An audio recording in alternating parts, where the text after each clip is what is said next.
So let me switch gears, though, and talk about another, developing problematic relationship here. Talk about the Buffalo Bills. They are 8.5-point favorites, 7.5 to 8.5, depending on which betting line you went with. 7.5, 8.5-point favorites going into Foxborough yesterday. Patriots were 1-5, reeling, just really in a crisis. The whole organization in a crisis, and the Patriots wind up winning the game. Here's Josh Allen post-game. Here's Bill Belichick post-game. Well, I wish I knew the exact answer because we'd have it fixed by now. So I'm going to watch this film and find a way to get there, whatever it is. Our season's not over. It's a long season. I know it feels pretty bleak right now, but we're going to figure it out. You all right? You sure okay? Yeah. Did it affect you at all today? You looked a little off at times, I thought, but pain management, any of that a factor at all? No, we're good to go. That's a hell of a job this week, fellas. That's the way to believe in yourselves. That's the way to stick together. All right, and that's the way to compete for 60 minutes. Yep. 60 minutes. Great job. Great job, man. Bill, what is your reaction to becoming the third head coach with 300 wins behind Don Shula and George Halas? It's great. I'm really more focused on, our team and this year, and worry about that later. Thank you. Okay, first of all, he's lying. Okay, he's lying. It's a big deal. 300 wins.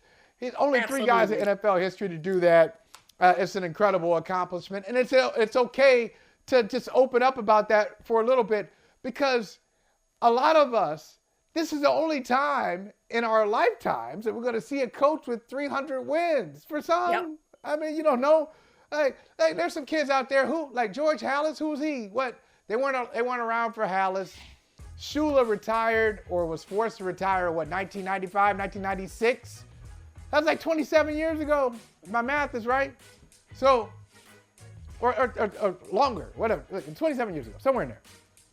Yeah, my math is right. 27 Whatever years year ago. that it got skull dragged, Yeah. I think in the Yeah. AFC playoff game is when they told him, No. please just go to the sunset. But that was Jimmy. I think that was Jimmy. I think Jimmy got the one. That Jimmy his last game was it was a beatdown in the playoffs.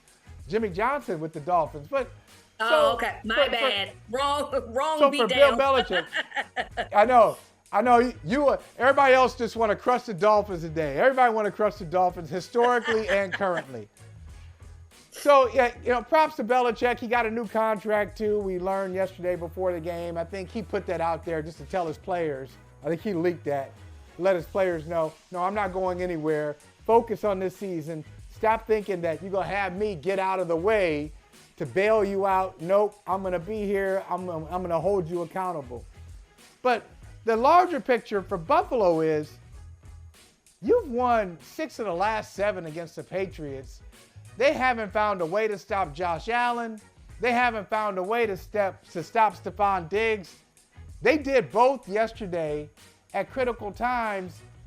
And you're the Buffalo Bills. You're supposed to be the best team in the division. Here you are at 4-3, 7 games in.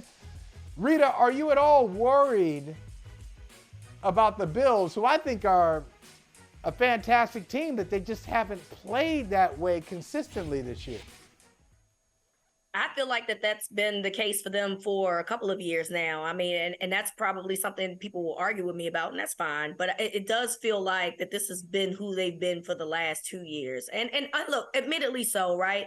They're dealing with some injuries, particularly on the defensive side. And Von Miller it hasn't been back to his real form, since he's returned. But ultimately, it's concerning in the sense of you lose to the Jets. And I do understand that's week 1. And everything was flying high and such, but you lose to the Jets week 1, you go to London, you lose to the Jags, and then you lose to the Patriots. 3 teams that I think anybody would have assumed that the Bills would have beaten handedly. Now, you beat the Dolphins. I mean, you beat them down to the brake pads, and the Dolphins at the time were the flying high team that, everybody was jumping on. So when it comes to formidable opponents, you find a way to win these games, but you struggled against the Giants. who offensively isn't that good. They just scored their first offensive touchdown yesterday of the season. And then you underplay yourselves with these other guys like the Patriots who, the Patriots, yes, they're coached by Bill Belichick, so you have to always consider that. But when you look at their talent level, particularly at the quarterback position, you don't feel like that they're any threat to anybody. And I don't understand how the Bills put themselves in a predicament of doing that. But again, Holley, this is something that we saw last year. Them barely beating the Jets last year. This is what they've been doing for a couple of years now. I don't know how they find a way to get out of this funk, because the Bills are supposed to be much better than what we've seen from them thus far. And I've only seen really 2 games this season, that game against the Dolphins and the one against the Commanders, where they really came out and was just forcing themselves. And it was nothing you could do. Everything that they wanted to do, they could, and no one could stop them. All the other games just have felt like they're just kind of hanging around. And I don't really understand how they've gotten to that point. And if they don't fix that soon, it's going to be a problem, because even though Miami is, they haven't beaten a good team as of yet, they're still right now first place in the AFC East. Yeah, Reeta, when we talked about Detroit, their problem is lack of humility.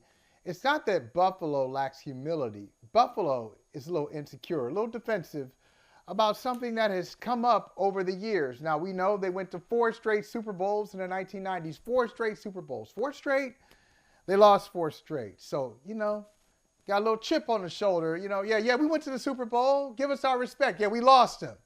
But they, it's a little sensitive. Then they were on their way. They were on their way to an AFC championship. Only had to hold on for 13 seconds. That's it, just 13 seconds in Kansas City. 13 seconds. Just hold on for 13 seconds. We got it. Josh Allen goes to Gabe Davis on the sideline.